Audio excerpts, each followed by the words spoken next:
നമ്മുടെ ദേശദേവതയായ ഭരണിക്കാവിലമ്മ പള്ളിക്കൽ നടുവിലെമുറി കരയിലേക്ക് പറക്കി എഴുന്നള്ളിയ വീഡിയോ ആണിത്. തലേന്നേ ഉണ്ണി അമ്മയെ സ്വീകരിക്കാൻ വേണ്ടി താലപ്പൊലിയൊക്കെ റെഡിയാക്കി തയ്യാറെടുത്ത് നിന്നിരുന്നു. അങ്ങനെ നമ്മൾ അമ്മയെ സ്വീകരിക്കാനായിട്ട് റോഡിൽ വെയിറ്റ് ചെയ്യുകയാണ്.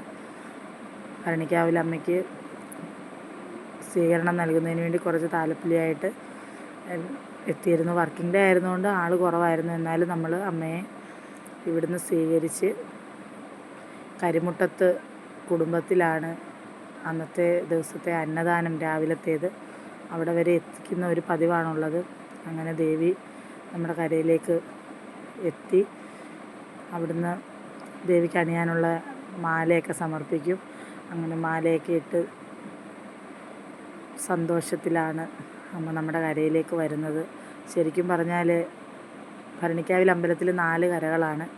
ഭരണിക്കാവ് തെക്ക്, വടക്ക്, പള്ളിക്കൽ നടുവിലെമുറി, കോമല്ലൂർ.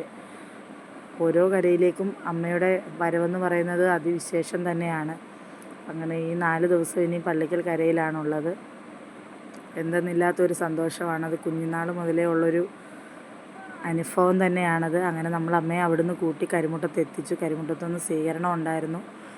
അങ്ങനെ താലപ്പൊലിയും ഒക്കെ ആയിട്ട് നമ്മൾ ദേവിയെ കരിമുട്ടത്തേക്ക് ആനയിച്ചു. അവിടുന്ന് പിന്നെ അന്നദാനം ഒക്കെ ഉണ്ടായിരുന്നു. അവിടുന്ന് കഴിച്ചുകൊണ്ടാണ് അമ്മ പറക്കായിട്ട് പോകുന്നത്. ശരിക്കും പറഞ്ഞാൽ അമ്മ കരയിലോട്ട് പറക്കി വരുമ്പോൾ തന്നെ നമുക്കൊരു പ്രത്യേക അനുഭവമാണ്. അത് നമ്മുടെ നാട്ടിലുള്ളവർക്കെല്ലാം തന്നെ അറിയാം. അങ്ങനെ നമ്മുടെ വീട്ടിലും ഉണ്ടായിരുന്നു അൻപറ. ഉണ്ണിക്കിതൊക്കെ ആദ്യത്തെ ഒരു അനുഭവമാണ്. അവന് ഭയങ്കര സന്തോഷമായിരുന്നു. അങ്ങനെ 4 ദിവസത്തെ പറയ്ക്ക് ശേഷം അമ്മയെ കൊണ്ടുവിടുന്നൊരു ചടങ്ങുണ്ട്. കൊണ്ടൊഴിക്കുകയെന്ന് പറയും. അതും ഈ വർഷം വളരെ ഗംഭീരമായിട്ട് വിവിധ ക്ലബ്ബുകൾ ചേർന്നിട്ടാണ് സംഘടിപ്പിച്ചത്. നമ്മുടെ വീട്ടിലൊരു ലൈറ്റായിട്ടൊരു കാപ്പിയും കാര്യങ്ങളൊക്കെ ഉണ്ടായിരുന്നു. അപ്പോൾ അതിൻ്റെ ഒരു വീഡിയോ അപ്പ് ചെയ്തതാണ്.